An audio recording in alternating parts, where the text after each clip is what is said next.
Hello everyone, welcome back to my channel Dhriti and mamma lifestyle. मैं हूँ रीनू। श्री शिवाय नमस्तुभ्यम। कैसे हो आप सब? तो आज चल रही है हमारे यहाँ कहीं जाने की तैयारी। तो हम लोग पहुँच चुके थे पार्लर, और धृति भी पार्लर में। देखिए, मतलब जब कभी भी मैं मम्मी पार्लर जाते हैं ना, तो ये भी अपना मेकअप, अपना जो कि हेयर, जैसे हम लोग आईब्रोज वगैरह बनवाते हैं ना, तो वो भी अपनी करवाने लगती है, मतलब ऐसे ही। और आज जाना था शादी में गांव, मतलब ये लास्ट 22 नवंबर का आपका मेरा ब्लॉग है, जो मैं आप लोगों के साथ में शेयर कर रही हूँ। क्योंकि 22 तारीख को हमको जाना था शादी में। गांव है हमारा, वहाँ पे हमारे चाचा जी की लड़की की शादी थी, तो सभी लोग हम लोग निकल चुके थे गांव के लिए। मैं, मम्मी, पापा, मेरे हस्बैंड और मेरे ससुर जी। तो ये लोग कुछ लेने चले गए थे, तभी मैं थोड़ी सी क्लिप अपनी शूट कर पाई। फिर उसके बाद मैं, मतलब पूरा टाइम सिर ढक के ढीके, जब पापा रहता है ना, तो साथ में मुझे सिर ढकना ही पड़ता है। और गांव में भी मुझे ऑल टाइम पूरा सिर ढक के रखना पड़ेगा, क्योंकि गांव के सभी लोग रहते हैं ना, तो वहाँ पे सभी को मुझे सिर ढकना पड़ता है। तो ये पहुँच चुके थे हम लोग पहले अपने घर, जो ये हमारा गाँव का घर है। तो इसका ब्लॉग मैं फुल टूर आप लोगों को, अपना होम टूर करवाऊंगी। तो ये मेरा गांव का घर है। मतलब वहाँ पहुँचने के बाद हम लोग पहुँच चुके थे, और थोड़ा सा साफ़ सफाई करनी पड़ी, क्योंकि वहाँ पर जाने के बाद ना थोड़ा सा गंदगी रहती है। मतलब हम लोग बीच बीच जाते रहते हैं, तो साफ़ सफाई होती रहती है, पर तुरंत जाके वहाँ रहने लायक नहीं होता। वहाँ पहले झाड़ू वगैरह, पोछा वगैरह करना पड़ता है, फिर ही वहाँ थोड़ा सा रहने लायक होता है। तो मैं, मम्मी, मतलब थोड़ा सा साफ़ सफाई कर रहे थे, और शिव भी आ गया। फिर हम लोग तैयार होके, मतलब वहाँ भी जाना था उनके यहाँ, तो वहाँ जाएंगे। और मम्मी भी कर रही थी साफ़ सफाई, और वहाँ पे मम्मी दूध वगैरह गर्म कर रही थी, क्योंकि लेके आए थे शिव के लिए, तो पका के रखना पड़ेगा उसको। तो hello everyone, welcome back to my channel Dhriti and mamma lifestyle. श्री शिवाय नमस्तुभ्यम। तो आज हम लोग आए हैं अपने घर। आज हम लोग कहाँ आए हैं? अपने घर, अपने गांव। कहाँ आए हैं? कहाँ आए हुए हैं? आ जाओ। तो आज मैं आई हुई हूँ गांव, क्योंकि गांव में रिलेशन में चाचा की लड़की की शादी है, तो वहीं पर। और सभी कोई गांव आ चुके थे, और मैं भी पहुंच चुकी थी। तो अभी तो हम लोग वहाँ नहीं गए जहाँ पे शादी हो रही थी, डायरेक्ट पहले अपने घर आ गए थे। तभी मेरी मम्मी का फ़ोन आ गया, तो मैं बात कर रही थी और अपना ब्लॉग भी शूट कर रही थी। और मैं ना यही साड़ी पहन के जाने वाली थी वहाँ बारात में भी, क्योंकि सभी लोग तैयार थे। मैं ऑलरेडी, मतलब मुझे नहीं करना था कुछ भी चेंज वगैरह। बच्चों के साथ में ना बहुत ज़्यादा थोड़ा सा बार बार चेंज करना, तो मैं फाइनल यही करके आई थी कि मैं यही साड़ी पहने रहूँगी। और सिंपल सा मेरा मेकअप था, मतलब मुझे ऑल टाइम सिर तो ढक ही रहना है, कौन सा कुछ दिखना है, इसीलिए मैंने मेकअप वगैरह ज़्यादा कुछ नहीं किया था। और शिव भी मेरे साथ में आया था। मतलब शिव और दीदी इतना ज़्यादा खुश होते हैं गाँव आने के लिए। इनको इतना ज़्यादा यहाँ पे खुला खुला पूरा चारों साइड का माहौल रहता है ना, इनको बहुत ज़्यादा अच्छा लगता है। और ये बार बार जिद भी कर रहा था, जब तक मतलब मेरा मन नहीं था आने का पहले तो ये बहुत ज़्यादा जिद किया। इसकी वजह से फिर मुझे भी आना पड़ा, क्योंकि बच्चों के साथ में कहीं भी जाओ, 2 दिन के लिए भी जाओ ना, बहुत सारी तैयारियां करनी पड़ती हैं, सिर्फ 2 दिन के लिए ही। तो फिर मैं आ गई, चाय दूध मम्मी उबाल रही थी, तभी मैं आ गई सभी के लिए चाय बनाने। हमारे यहाँ आप, मतलब हम लोग कभी कभार जाते हैं, फिर भी सारी चीज़ें हमारे गांव में सब चीज़ें हैं। मतलब ऐसा कोई भी नहीं कह सकता ना कि यहाँ हम लोग मतलब बहुत दिनों के बाद आए हैं। यहाँ खाने पीने का पूरा सामान, गैस, मतलब पूरे सभी चीज़ जितना भी बोल सकते हैं, आटा दाल चावल सारा कुछ हमारा रखा रहता है। हम लोग जब कभी भी आते हैं 1-2 दिन के लिए रुकते हैं, फिर चले जाते हैं। तो ये मैं बना रही थी सभी लोगों के लिए चाय, क्योंकि शाम हो चुकी थी और 7-8 बजे का टाइम था। तो सभी लोग अपने घर से यहाँ से चाय वगैरह पीने के बाद फिर वहाँ पर चाचा के घर जाएंगे, जहाँ पर उनकी लड़की की शादी हो रही थी।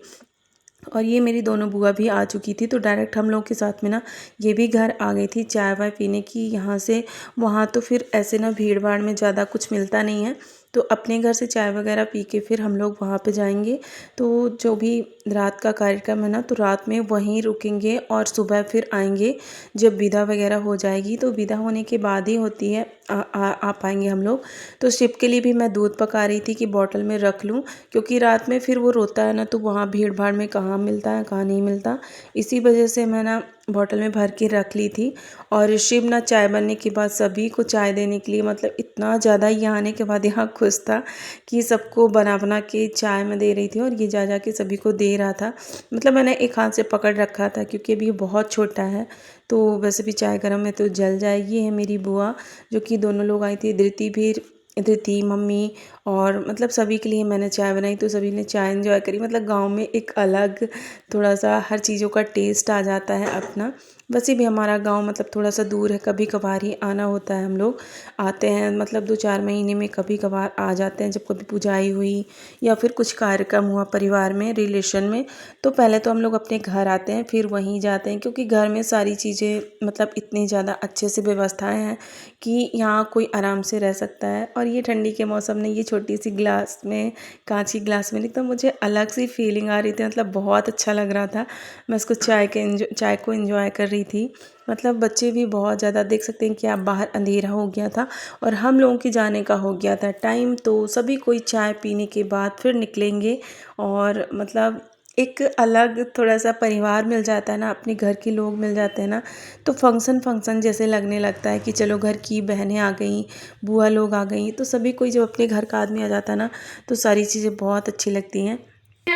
और हम लोग वहाँ पे निकलने के बाद मतलब डायरेक्ट जाएंगे वहाँ, क्योंकि शिव और धृति दोनों छोटे हैं ना, तो मुझे उनके लिए भी थोड़ा सा तैयारी करनी पड़ेगी कि ये बच्चे हैं साथ में, तो इनको कोई भी प्रॉब्लम ना हो, क्योंकि कभी कभार आते हैं शिव बीमार भी हो जाता है जल्दी से, तो इसके लिए मुझे सारी चीज़ें अरेंज करके रखनी पड़ती हैं। दूध, पानी, मतलब इसको आरओ का पानी, जैसे हमारे यहाँ गांव में तो आरओ नहीं है, वहाँ बस लगा हुआ है, लेकिन में हम लोग 15 लीटर पानी लेके आते हैं घर से कि शिव को कोई भी प्रॉब्लम ना हो और इसको कुछ दिक्कत ना हो, इसलिए घर से पानी वगैरह सारा कुछ भर के लाए थे।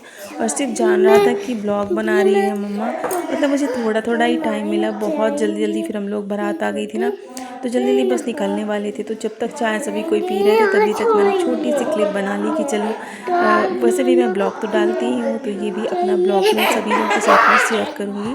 तो शिवना फुल इंजॉय कर रहा था और बारात में जाने के लिए बहुत ही ज़्यादा मतलब तैयार होके एकदम बैठ गया था। तो चाय वाय पीने के बाद हम लोग फाइनली पहुँच गए उनके घर, मतलब जहाँ पे लड़की दुल्हन बैठी हुई थी। तो सबसे पहले तो मैंने जाके उसी मतलब दुल्हन से मिली और दुल्हन को बहुत सारी ब्लेसिंग दी कि बहुत सुंदर लग रही थी। मतलब लाइट नहीं थी ना, फिर भी उसके साथ में थोड़ा सा पिक्चर मैंने क्लिक करी कि चलो एक याद है। वैसे तो ये मेरी छोटी नंद लगती हैं और ये मेरा ढक गया यहाँ पे आने के बाद सिर, तो ये कंटिन्यू मुझे ऐसे ही रहना पड़ेगा। और थोड़ा बहुत मैं बीच बीच में ना, जब कोई नहीं देखता तब मैं सिर हट का पल्ला हटा लेती थी, बट अच्छा नहीं लगता। जब कभी कभार आते हैं ना, तो ये लगता है कि चलो आए हैं तो अच्छे से थोड़ा सा रहे हैं। फिर इसके बाद होगी दूल्हे राजा की एंट्री। और दूल्हे राजा मतलब हम लोगों के आते ही जस्ट जैसे ही 10-15 मिनट हुआ था हम लोगों को आते, बहुत टाइम तक वेट भी नहीं करना पड़ा, तुरंत बारात आ गई थी। तो दूल्हा आ चुका था स्टेज, मतलब वो जो पहले होता है ना कि चढ़ा, वो होता क्या कहते हैं उसको, हाँ, लड़कों में पहले द्वार चार का कार्यक्रम होता है हमारे यहाँ, तो वही चल रहा था। फाइनली जब लड़का आ जाता है तो पहले द्वार पूजा होती है, फिर उसके बाद होता है जयमाला। तो लड़की तो पहले से आके तैयार होके बैठ गई थी। और तीसरी मतलब गांव में ना बहुत ज़्यादा ठंड थी, सभी कोई स्वेटर टोपा, मतलब सभी कोई ऐसे ढक के रखे थे ना कि हालत ही ख़राब हो रखी थी वहाँ पे। तो मतलब खुले वाले एरिया में बहुत ज़्यादा ठंड होती है, जैसे सिटी वगैरह में इतना ठंड पता नहीं चलती, अंदर ही अंदर आप रहे आओ तो। जब कभी गांव वगैरह जाना होता है ना, तो यहाँ पे इतनी ठंड लगती है कि मतलब बच्चों को तो, मुझे तो बच्चों की सबसे ज़्यादा चिंता होती है। तो जैसे ही द्वार पूजा का कार्यक्रम चल रहा था, ख़त्म हुआ, वैसे ही हम लोग आ गए खाना खाने की, चलो जल्दी जल्दी खाना वगैरह खा लेते हैं। फिर उसके बाद होगा जयमाला, तो जयमाला को सभी लोग देखेंगे। जयमाला में तो देख सकते हैं कि मतलब ठंड के सीज़न में आपको कोई भी नहीं मिलेगा ऐसा कि कोई भी स्वेटर डाल के ना रखा हो, एक आधी आपको मिलेंगे जिन्होंने कुछ भी नहीं पहना था। और ये मैंने पहनी थी लेवेंडर कलर की साड़ी, उसके साथ ब्लेज़र, जो कि मैं एकदम सिंपल जो घर से रेडी होके आई थी ना, वही मैं, उसके बाद मैंने कुछ भी नहीं किया। फिर आगे स्टेज पे दुल्हन, तो दुल्हन को भी थोड़ा सा वहाँ पे आप लोगों ने बैठ के एंजॉय किया और जयमाला देखा। लड़का भी अच्छा था, बहुत अच्छा था। वहाँ पे जाके स्टेज में मैंने भी इनको आशीर्वाद वगैरह दिया। धृति ने बहुत सारी बातें करी जाके, अपने फूफा जी से। और देख सकते हैं कि मेरा ना ये साड़ी में मुझे कुछ भी दिखाई नहीं दे रहा था और मेरा सिर ढके ढके एकदम हालत ख़राब हो रखी थी कि थोड़ा सा मैं इधर उधर कोई हो ना तो मैं थोड़ा सा क्लिप बना लूँ। बट ये था ना, गांव के बहुत से आने से आने इधर उधर घूम रहे थे, फिर भी मैं थोड़ा थोड़ा हटा के क्लिप बना लेती थी। और ये मतलब मैं पूरी शादी आप लोगों को दिखाने वाली हूँ। तो दुल्हन आ गई थी यहाँ पे, जो शादी का जो कार्यक्रम होता है वो चल रहा था, और फेरे वगैरह थोड़ी थोड़ी क्लिप आप लोगों को दिखा रही हूँ। ये फेरे हैं। तो गांव की हमारे यहाँ शादियाँ ऐसे होती हैं।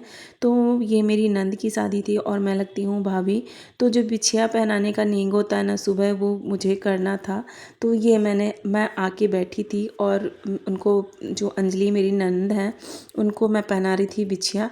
फिर इसके बाद जब दूल्हा जाता है हमारे यहाँ कोबर में, तो उसमें भी मेरा नींग था, तो उसको भी मैंने किया। और ये अंजलि बहुत ही ज़्यादा क्यूट लग रही थी, मतलब एज अभी कम है फिर भी बहुत सुंदर लग रही थी। तो दुल्हन की हो गई विदाई। तो कैसा लगा मेरा ब्लॉग कमेंट करके बताइएगा, एंड चैनल को लाइक एंड सब्सक्राइब करिएगा। Bye bye.